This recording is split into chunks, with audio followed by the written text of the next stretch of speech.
மதுரையில் 4400 கோடி ரூபாய் மதிப்பிலான திட்டங்களை தொடங்கி வைத்தார் பிரதமர் மோடி. பரமக்குடி, ராமநாதபுரம், மரக்காணம், புதுச்சேரி 4 வழிச்சாலை திட்டங்களுக்கு அடிக்கல்.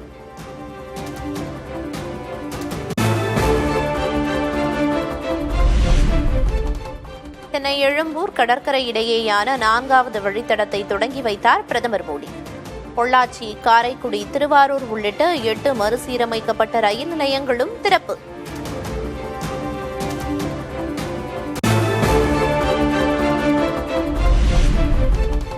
பாஜக ஆட்சியில் தமிழ்நாட்டின் ரயில்வே திட்டங்களுக்கான நிதி அதிகரிக்கப்பட்டிருப்பதாக பிரதமர் மோடி பேச்சு. 2 புல்லட் ரயில்கள் இயக்க நடவடிக்கை எடுக்கப்பட்டிருப்பதாகவும் அறிவிப்பு.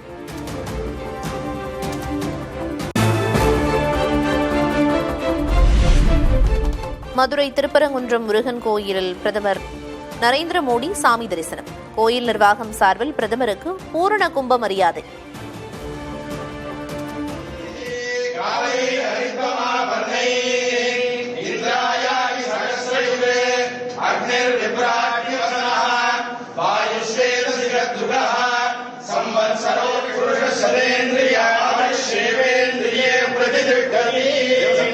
समेत कल्याण सुब्रह्मण्य प्रसाद फल सिद्धि सकल कार्य अनुकूल्यता प्राप्तिरस्तु.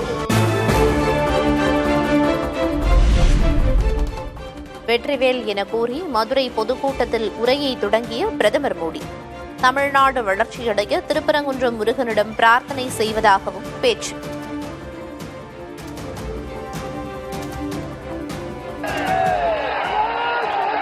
வெற்றிவேல் வெற்றிவேல் வெற்றிவேல்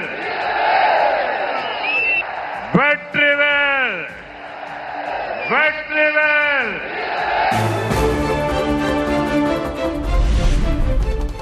திருப்பரங்குன்றம் விவகாரம் தொடர்பாக மதுரை பொதுக்கூட்டத்தில் பேசிய பிரதமர் மோடி திமுக என்ன செய்தாலும் வாய்மையே இறுதியில் வெல்லும் எனவும் சூளுரை.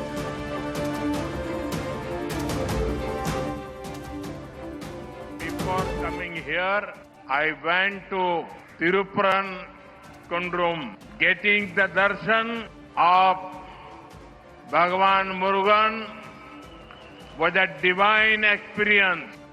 What DMK does, the truth will win. Devotees of Bhagavan Murugan will win. தமிழ்நாட்டில் அடுத்த ஆட்சி தேசிய ஜனநாயக கூட்டணி அரசாங்கம்தான் என பிரதமர் மோடி மீண்டும் உறுதி. திமுக மாஃபியா அரசியல் செய்வதாகவும் மீண்டும் ஆட்சி அமைப்போம் என்ற திமுகவின் கனவு பலிக்காது எனவும் கருத்து.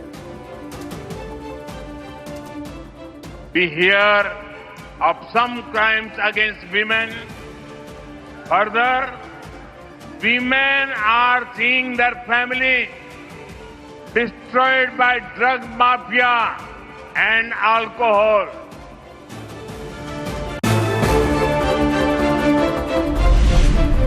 தமிழ்நாட்டிற்கு திமுக நல்லது செய்யாது, நல்லது செய்யவும் விடாது என பிரதமர் மோடி குற்றச்சாட்டு. பணம் நமக்கு, பிரச்சனை மக்களுக்கு என்பதே திமுகவின் மாடல் எனவும் விமர்சனம். They did not deliver good governance. They looted the state, further dynastic politics, and ignored people's aspirations. This is their model.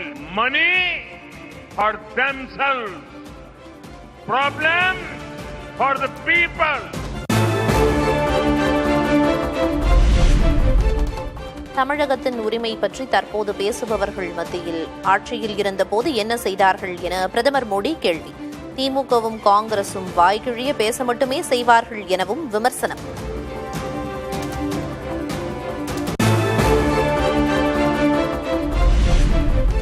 திமுக அரசு மற்றும் அமைச்சர்கள் மீதான ஊழல் புகார்கள் தொடர்பாக விமர்சித்த பிரதமர் மோடி திமுக அமைச்சர்கள் மக்களிடமிருந்து திருடுவதாகவும் குற்றச்சாட்டு.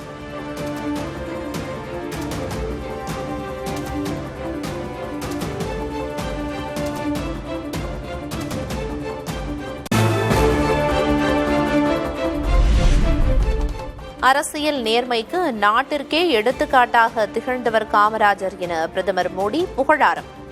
அரசியல் ஊழலுக்கு நாட்டிற்கே முன்னோடி திமுக எனவும் விமர்சனம்.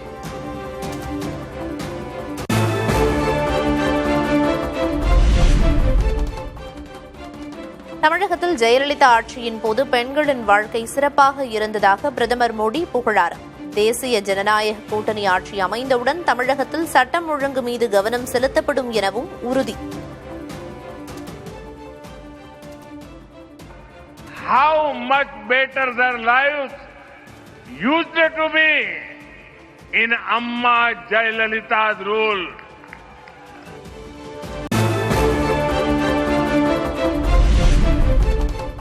பதினைந்து ஆண்டுகள் மத்திய அரசில் அங்கம் வகித்த போது தமிழகத்திற்கு திமுகவால் கிடைத்தது என்ன என எடப்பாடி பழனிசாமி கேள்வி. அதிமுக ஆட்சியில் கொண்டுவரப்பட்ட எய்ம்ஸ் உள்ளிட்ட திட்டங்களை திமுக அரசு முடக்கியதாகவும் குற்றச்சாட்டு. ஸ்டாலின் அவர்களே 15 ஆண்டு காலம் மத்தியில் ஆட்சி அதிகாரத்தில் இருந்தீர்கள். தமிழகத்திற்கு எந்த நிதியை கொடுத்தீர்கள், என்ன திட்டத்தை கொண்டு வந்தீர்கள், அதனால் தமிழக மக்கள் எந்த ஏற்றம் பெற்றார்கள் என்று உங்களால் சொல்ல முடியுமா? இன்றைக்கு மாண்புமிகு அம்மா இருக்கின்ற பொழுது தென் மாவட்ட மக்களுக்கு பயன்படுகின்ற விதமாக எய்ம்ஸ் மருத்துவமனை வேண்டும் என்று கேட்டார்கள். உடனடியாக மத்திய அரசு கொடுத்து அந்த பணி நடந்து கொண்டிருக்கிறது. அதையும் முடக்க பார்த்த அரசாங்கம் தான் திராவிட முன்னேற்ற கழக அரசாங்கம். சட்டமன்ற தேர்தலில் தேசிய ஜனநாயக கூட்டணி 210 இடங்களில் வெற்றி பெறும் என எடப்பாடி பழனிசாமி பேச்சு. தமிழகத்தில் அதிமுக தலைமையிலான ஆட்சி அமையும் எனவும் திட்டவட்டம். நம்முடைய கூட்டணி நடைபெற்ற சட்டமன்ற பொதுத் தேர்தலில் சுமார் 210 இடங்களில் வென்று அதிமுக ஆட்சி அமைக்கும்.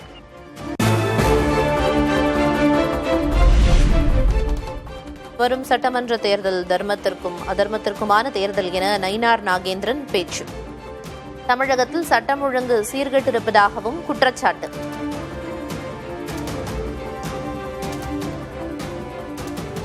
தமிழ்நாட்டில் நடைபெற்றுக் கொண்டிருக்கிற ஒரு ஆட்சி, கையிலே புத்தகத்தை எடுக்க வேண்டிய மாணவர்கள் கையிலே கஞ்சாவை எடுத்து வைத்திருக்கிறார்கள் என்று சொன்னால் அதற்கு காரணம் யாருடைய ஆட்சி? இது தர்மத்திற்கும் அதர்மத்திற்குமான தேர்தல். இதில் தர்மம் வெல்ல வேண்டும். அதற்காக ஒருங்கிணைந்த இந்த கூட்டம்தான் இந்த தேசிய ஜனநாயக கூட்டணி.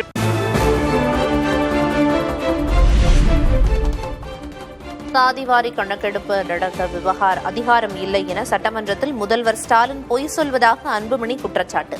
தமிழகத்தில் 69 விழுக்காடு இடஒதுக்கீட்டை பாதுகாத்தவர் மறைந்த முதல்வர் ஜெயலலிதா எனவும் பேச்சு. மு.க. ஸ்டாலின் அவர்கள் சட்டமன்றத்திற்குள்ளே எத்தனையோ முறை பொய் சொல்கிறார்கள். என்ன, எங்களுக்கு அதிகாரம் இல்லை என்று, கணக்கெடுப்பு நடத்துவதற்கு எங்களுக்கு அதிகாரம் இல்லை என்று. இந்தியாவிலே தமிழ்நாட்டில் மட்டும்தான் 69 விழுக்காடு இடஒதுக்கீடு நமக்கு கிடைத்திருக்கிறது. அதற்கு அந்த 69 விழுக்காடு இடஒதுக்கீட்டை பாதுகாத்தவர் ஒரே ஒரு நபர் தான், முன்னாள் முதலமைச்சர் புரட்சி தலைவி செல்வி ஜெயலலிதா அம்மையார் அவர்கள் தான். தமிழகத்தில் அனைத்து தரப்பு மக்களும் தெருவில் இறங்கி போராடும் நிலை உள்ளதாக டிடிவி தினகரன் சாடல். குழந்தைகள் முதல் பெரியவர்கள் வரை யாருக்கும் திமுக ஆட்சியில் பாதுகாப்பு இல்லை எனவும் விமர்சனம்.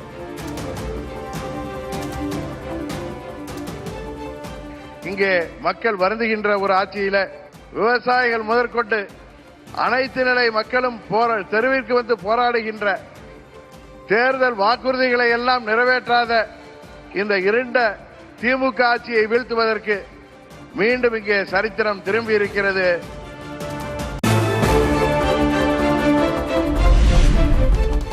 கிழக்கிந்திய கம்பெனியை துரத்தியது போல் திமுக ஆட்சியை அகற்ற வேண்டும் என மதுரை பொதுக்கூட்டத்தில் பேசிய அண்ணாமலை, மத்திய மாநில அரசுகள் இணைந்து தமிழகத்தை முன்னேற்ற பாதையில் எடுத்துச் செல்ல வேண்டும் எனவும் வலியுறுத்தல்.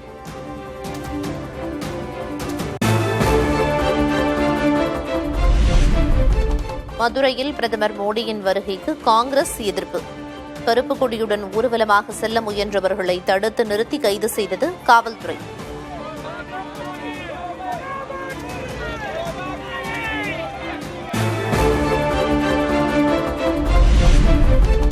மதுரை பொதுக்கூட்டத்தில் பிரதமர் மோடி தலைமையில் ஒன்று கூடிய தேசிய ஜனநாயக கூட்டணி தலைவர்கள். சிவாஜி கணேசனின் படிக்காதவன் படத்தில் இடம்பெற்ற ஒரு கூட்டுக்கிழியாக பாடல் ஒலிபரப்பப்பட்டு கைகோர்த்த தலைவர்கள்.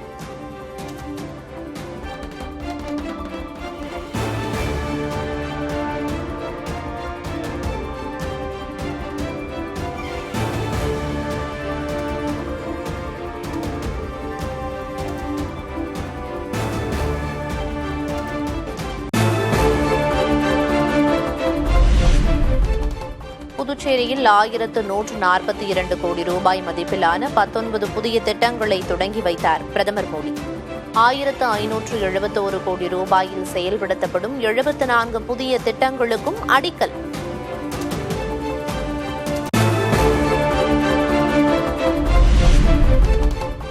முந்தைய காங்கிரஸ் திமுக கூட்டணி அரசால் புதுச்சேரி மக்கள் மிகவும் பாதிக்கப்பட்டதாக பிரதமர் மோடி விமர்சனம். புதுச்சேரியை டெல்லியில் உள்ள ஒரு குடும்பத்துக்கான ஏடிஎம்மாக காங்கிரஸ் பயன்படுத்தி வந்ததாகவும் சாடல். Puducherry, an ATM for one family that sits in Delhi. Congress and DMK had become a speed breaker in Puducherry's development journey.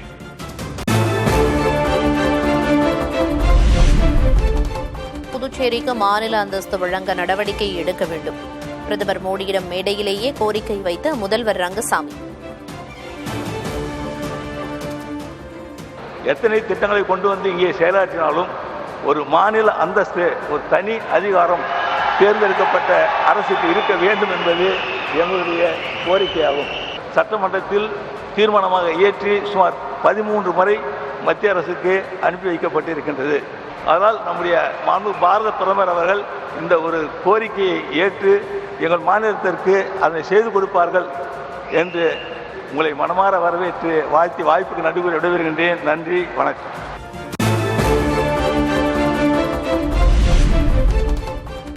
நம் தலை யாரிடமும் எதற்காகவும் தாழக்கூடாது என முதல்வர் மு.க.ஸ்டாலின் பதிவு.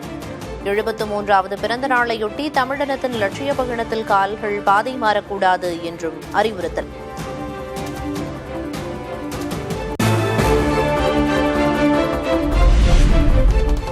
பிறந்த நாளையொட்டி அண்ணா கருணாநிதி நினைவிடத்தில் முதல்வர் மு.க.ஸ்டாலின் அஞ்சலி. பெரியார் திடலில் நடந்த நிகழ்ச்சியில் நலத்திட்ட உதவிகளையும் வழங்கினார்.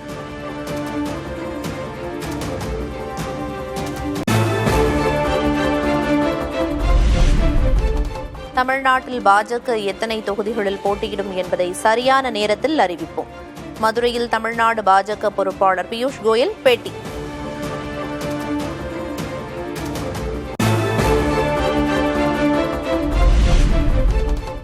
அதிமுகவுடன் தான் தொகுதி பங்கீடு பேச்சுவார்த்தை நடத்துவோம் என அமமுக பொதுச் செயலர் டிடிவி தினகரன் பேட்டி.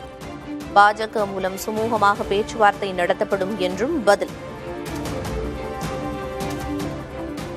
ஏற்கனவே சொல்லிட்டேன், அதிமுகவோட தான் எங்கள் தொகுதி பங்கீடு. நாங்கள் தேசிய ஜனநாயக கூட்டணி டெல்லியில் பாஜக தலைமையில் அமைந்திருக்கிற கூட்டணியில் தான் நாங்கள் இணைந்திருக்கிறோம்.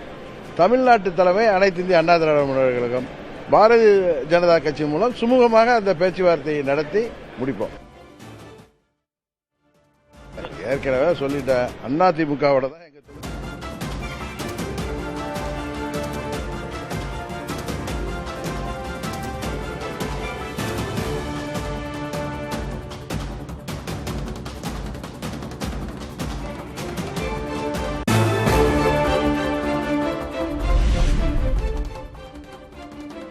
திமுக தங்களுக்கு ஒதுக்க முன்வந்துள்ள 25 தொகுதிகளை ஏற்றுக்கொள்ள முடியாது.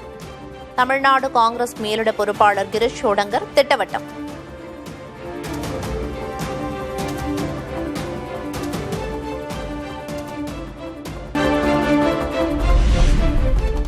அமெரிக்க இஸ்ரேலிய கூட்டு தாக்குதலில் ஈரான் உச்ச தலைவர் அலி ஹுசைனி காமேனி பலி. இஸ்லாமிய நாடுகளில் அதிர்ச்சி, பதற்றத்தில் வளைகுடா நாடுகள். காமேனி மரணத்தை அடுத்து பிளவுபட்டிருக்கும் ஈரானிய சமூகம். ஒரு தரப்பினர் அமெரிக்கா இஸ்ரேல் மீது கொந்தளிக்கும் நிலையில் மறுதரப்பினர் ஜனநாயகம் மலரும் என மகிழ்ச்சி.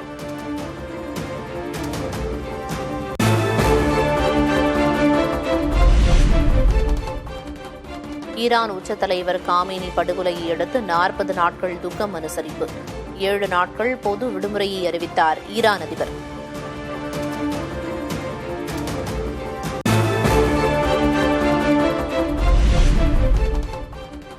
அமெரிக்கா இஸ்ரேலுக்கு பதிலடி தராமல் ஓயமாட்டோம் என ஈரான் அதிபர் பெசஷ்கியான் உறுதி.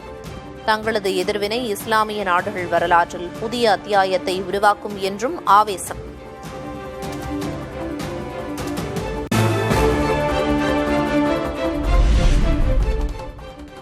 பழிவாங்குவதாக நினைத்து தாக்குதல் நடத்தினால் முன் எப்போதும் இல்லாத அளவில் தாக்குவோம்.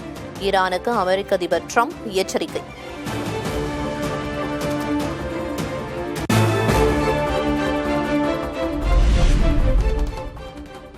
ஈரானும் அமெரிக்காவும் மாறி மாறி எச்சரிக்கை விடுப்பதால் மேலும் அதிகரிக்கும் பதற்றம். வளைகுடா பகுதிகளில் உள்ள 27 அமெரிக்க தளங்களை தாக்கப்போவதாக ஈரான் ராணுவம் அறிவிப்பு.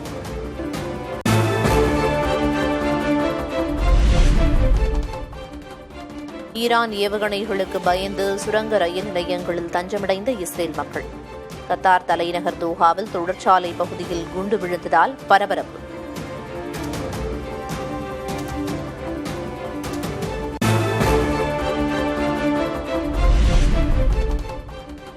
காமினி கொலையை கண்டித்து பாகிஸ்தானில் உள்ள அமெரிக்க தூதரகத்தை சூறையாடிய கும்பல். பாதுகாவலர்கள் துப்பாக்கிச்சூடு நடத்தியதில் போராட்டக்காரர்கள் 9 பேர் உயிரிழப்பு.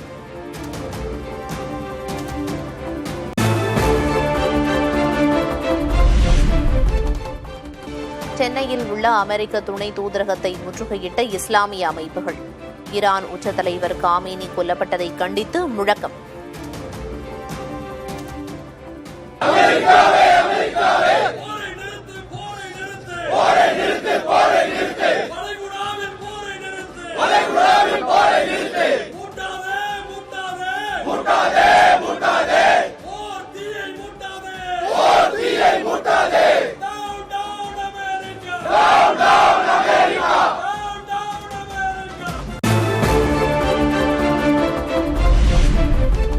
ஈரானின் புதிய தற்காலிக உச்சத் தலைவராக மூத்த மதுகுரு அயதுல்லா அராஃபி நியமனம்.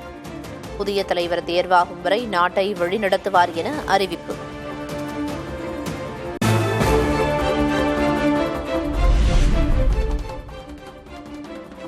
மத்திய கிழக்கு நாடுகளில் வான்பரப்புகள் மூடப்பட்டிருப்பதால் சுமார் 900 விமானங்கள் ரத்து.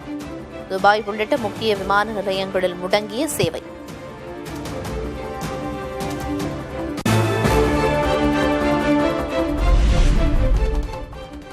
இஸ்ரேல் ஈரான் போர் பதற்றம் காரணமாக சென்னையிலிருந்து இயக்கப்படும் 33 விமான சேவைகள் தற்காலிகமாக ரத்து.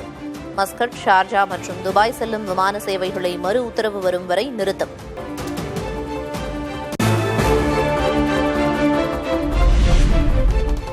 தமிழ்நாட்டையும் பெரும் பாதிப்புக்குள்ளாக வல்ல ஈரான் போர். வளைகுடா நாடுகளில் வாழும் 16 லட்சம் தமிழர்களின் பாதுகாப்பை உறுதி செய்ய அரசுக்கு உறவினர்கள் கோரிக்கை.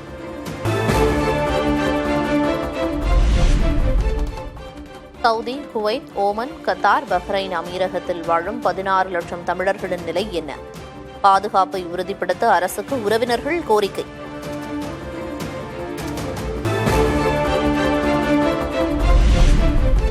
வளைகுடா போர் எதிரொலியாக கச்சா எண்ணெய் விலை 7 மாதங்களில் இல்லாத அளவு உயர்வு. 17 நாட்களுக்கு தேவையான எண்ணெய் இருப்பதால் உடனடி பாதிப்பு இல்லை என மத்திய அரசு விளக்கம்.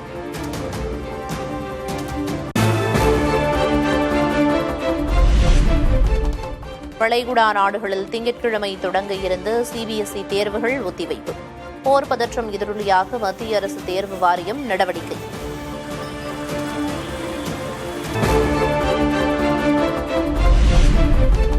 ஈரான் மீதான தாக்குதலை தொடர்ந்து தங்கம் விலை இன்றும் உயர்வு. சவரனுக்கு 1800 ரூபாய் உயர்ந்து 1,26,200 ரூபாய்க்கு விற்பனை.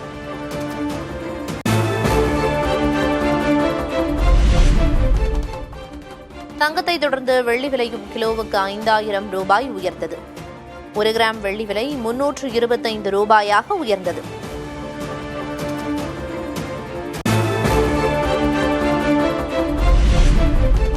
தமிழ்நாட்டில் வரும் 7ஆம் தேதி வரை மழை பெய்யக்கூடும். சென்னை வானிலை ஆய்வு மையம் கணிப்பு.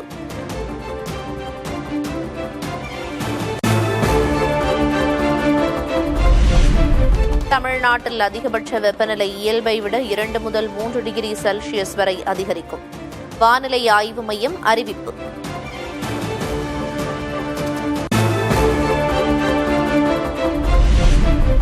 அரையிறுதிக்கு முன்னேறப் போவது யார்? வெஸ்ட் இண்டீஸுக்கு எதிரான போட்டியில் இந்திய அணி முதலில் பந்துவீச்சு.